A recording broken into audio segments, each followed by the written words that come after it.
So I have had the OnePlus 3T phone now for about a week, and I just wanted to talk about some of the things I liked about it, some of my first impressions, things that I thought were going to matter but didn't, and things that were unexpected and such. So first of all, I'd just like to talk about the battery life on this phone. I got it charged. I used it all day and the next day. So literally, I went and did an entire run on it, and it lasted 36 hours. 36 hours on one charge. I couldn't believe it. It was amazing. Now that's normal use for me. Your use will be different. I don't play a lot of games or watch a lot of movies. The only game I play is Words with Friends. But my old phone, that was 2 years old, would last about 2 years. I'm sorry, two hours. So not having to charge this phone all the time is amazing. Love it.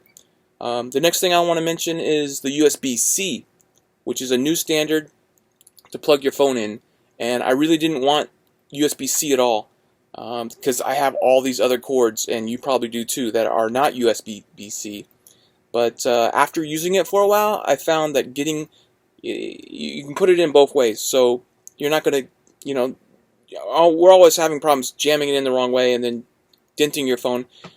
Goes in and out so much easier.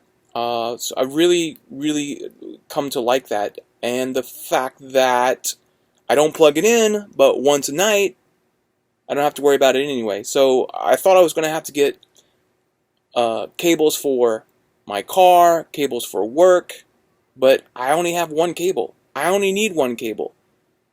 You're only going to need one cable. You only need to plug it in at night. So the USB-C is a thumbs up for me.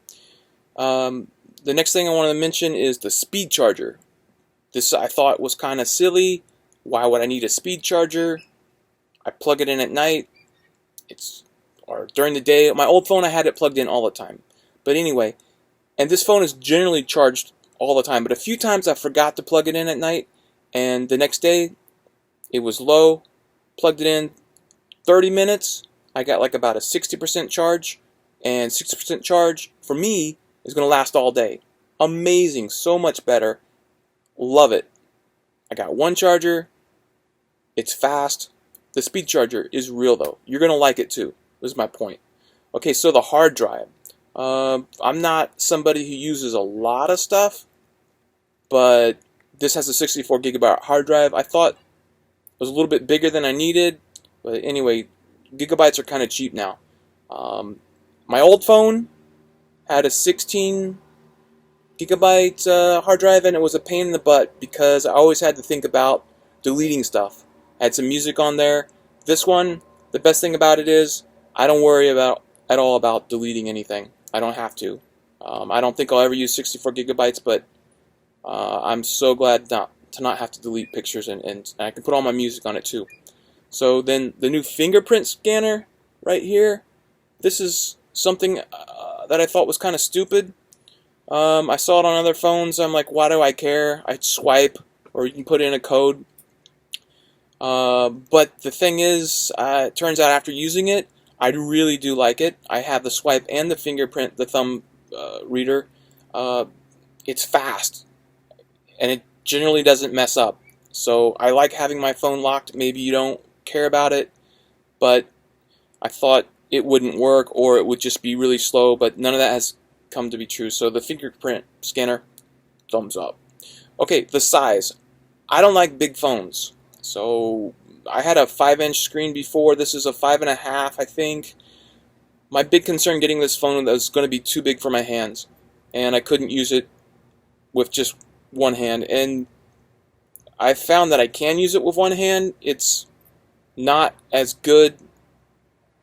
It would be okay if it was smaller a little bit, but it's not as bad as I thought. It certainly hasn't been a huge problem. The screen sizes, or the overall size of the phone is fine for me. If you have small hands, you might have problems, but anyway, the screen quality. I see a lot of stuff about this screen being good or bad. Honestly, when I look at most phones, they all look fine to me. I don't see that much of a difference. Some some look great, but it's not like a big deal to me. My old phone that was 2 years old, which was a Nexus, the screen was fine on it too for me. So anyway, the screen's fine. The camera. My old camera sucked on my Nexus 5. This camera, after using it, is good. Very good. Apparently it's supposed to be one of the best, but what do I notice? I notice it's good, and it takes good pictures. In general, it's good with lighting. I don't think I need the greatest camera, but apparently it's really good. So whatever. The processor speed. So I see a lot of stuff about this phone's this speed, Snapdragon this and that, these numbers.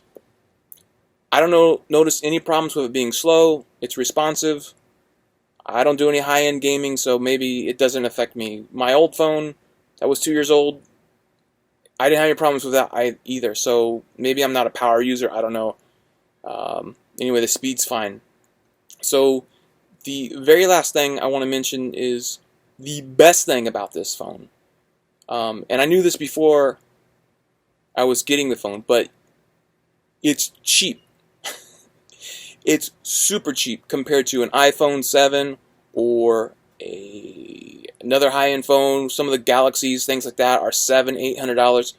This phone's going to run you $400 and some change, $400–450, and it's unlocked. So that makes it even cheaper to me because I get like my service for $35 a month through Cricket. If you're interested, but you can put it on anything. So Verizon, Sprint. Personally, I go with Cricket because it's $35 a month. So yeah, it's a great phone for all those reasons, and it's cheap, which makes it even greater, and it's unlocked. So I highly recommend this phone. You're probably not going to be disappointed if you get it, and you're not going to be out a ton of money.